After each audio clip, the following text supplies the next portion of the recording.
Es dzīvoju 100 km no Rīgas, un, ziniet, mums atkritumus ved uz Madonu. 40 km. Tagad kaut kas ir mainījies, un mums jāpārslēdz līgumi, jo tagad mani atkritumi ceļos uz Rīgu. Lai nu būtu, varbūt labāk pārstrādās. Bet ekonomikas ministrija visiem pārējiem cilvēkiem, sevišķi tiem, kas dzīvo daudz dzīvokļu mājās, ir uzdevusi jaunu problēmu. Problēma runāties vienam ar otru. Jo, lūk, ja ir 14 dzīvokļi mājās, tad atkritumu izvešanas maksa tiek dalīta 14 vienībās. Neatkarīgi no tā, vai tajā dzīvoklī dzīvo veselu fermu ar cilvēkiem, vai tikai viens sirmgālis. Kāda ir izeja? Skatieties sižetā!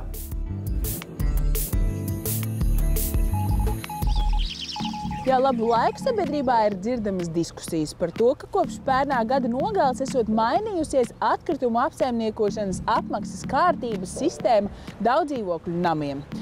Pirms cilvēki krīt panikā, vides fakti steidzas skaidrot, kas un kāpēc ir mainījies. Katram skaidrs, ka cilvēks, kurš dzīvo viens uz atkritumu konteineru, aiznes retāk un mazāk atkritumus nekā, piemēram, 5 cilvēku ģimene. Līdz ar to, ja dzīvo 1 vai 2 cilvēku dzīvoklī, neesi pārsteigts, ka tagad par atkritumu izvešanu tavā rēķinā būs cita summa, jo maksa par atkritumu apsaimniekošanu tiek dalīta uz visu daudzdzīvokļu mājas dzīvokļu skaitu. Un ir cilvēki, kurus šīs izmaiņas ir satraukušas un pamatoti. Satrauca šis likums attiecībā pret taisnīgumu, pret iedzīvotājiem vai dzīvokļu īpašniekiem vai kopīpašniekiem, kā nu mēs to teiktu. Un mūsu mērķis netricināt un nesatricināt ar nesaprotamām lietām savus iedzīvotājus. Cilvēks sāp ir par to, ka viens vientuļš dzīvokļu īpašnieks maksā tikpat daudz, cik, piemēram, ģimene ar 2 maziem bērniem. Jo šie atkrituma apsaimniekošanas izdevumi tiek sadalīti uz dzīvokļu īpašumiem, nevis kā līdz šo grozījumu spēkā stāšanās brīdim uz deklarēto dzīvokļu iedzīvotāju skaitu dzīvojamām mājām. Iniciators šīm izmaiņas ministrija, kuru paši arī skaidro. Mēs mēģinājām likt iekšā deklarēto personu skaitu, un mums institūcijas īstenībā pamatot norādīja, ka dzīvesvietas deklarēšanas likums nosaka, ka deklarēšanas fakts pats par sevi nerada nekādas cilvēktiesiskas saistības, kur viņam jāpiekrīt ir. Izvēlējāmies dzīvokļu skaitu, jo tas saistīts ar to, cik dzīvokļu īpašniekiem ir balss. Viens dzīvoklis, viena balss. Tas nozīmē, ka viņš pakalpojums saņem un nav izvēlējies tos kritērijus, pēc kuriem viņš norēķinās. Tad viņam vienlīdzīgs pienākums kopā ar visiem pārējiem dzīvokļu īpašniekiem ir maksāt pakalpojumu.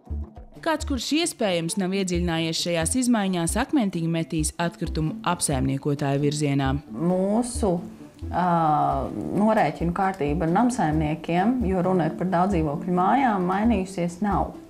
Mainījies ir tas, kā namsaimniekam ir tālāk attiecīgi jāsadala šis maksājums starp iedzīvotājiem. Tas viss ir pašu iedzīvotāju rokās lemt, kā tam tālāk notikt. Piemēram, sasaucot kopsapulci un tad pielemjot, vai tas ir uz iedzīvotāju skaitu, vai tas ir uz kvadrātmetriem, vai tas ir uz nekustamo īpašumu skaitu. Dzīvokļu īpašnieki gan kopsapulcē, gan kā citādi pieņemot lēmumus, piemēram, vienojoties vai arī aptaujas veidā var noteikt tādu izdevumu sadalīšanas kārtību, kāda viņiem ir pieņemama. Piņķu daudzdzīvokļu mājas iedzīvotāji ir tikuši galā ar šo situāciju.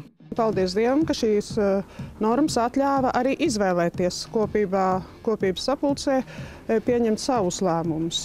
Un mēs esam pieņēmuši, ka mēs par atkritumiem rēķināsim cilvēkiem uz cilvēku skaitu, jo mēs uzskatām, ka tas ir taisnīgi un godīgi pret šiem cilvēkiem, kas dzīvo šajos kopīpašumos. Hanzens kundze stāsta, ka viņai zināmie blakus ēku apsaimniekotāji ir rīkojušies tikpat, viņas prātu godīgi, un maksu sadalījuši uz iedzīvotājiem, nevis dzīvokļiem. Es un valde apzinās, kas un cik cilvēki dzīvo šajos dzīvokļos, jo mums ir arī, neteiksim vientuļi, bet vieni dzīvo. Teiksim, viens īpašnieks dzīvo savā dzīvoklī viens, tas nekas, ka viņam ir tur kvadrātmetri vai vēl kaut kā. Protams, ne visās dzīvojamās mājās pēc šīm izmaiņām, kas mainīsies. Mēs esam veseli 5, 2 pieaugušie, 3 bērnu, lielākais ir pieaudzis cilvēks. Un mēs maksājam cilvēku, tātad 5 cilvēki. Noteikti maksa par cilvēku, tik arī maksājam mēnesī. Mums šī sistēma jau ir, cik es sev atceros, cik mēs šeit dzīvojam, mēs tā arī maksājam.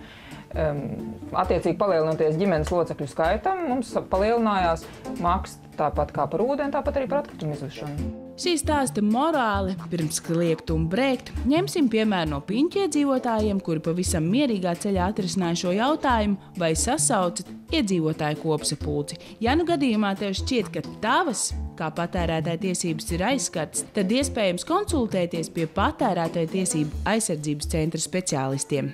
Atrisināsim visu ar labu!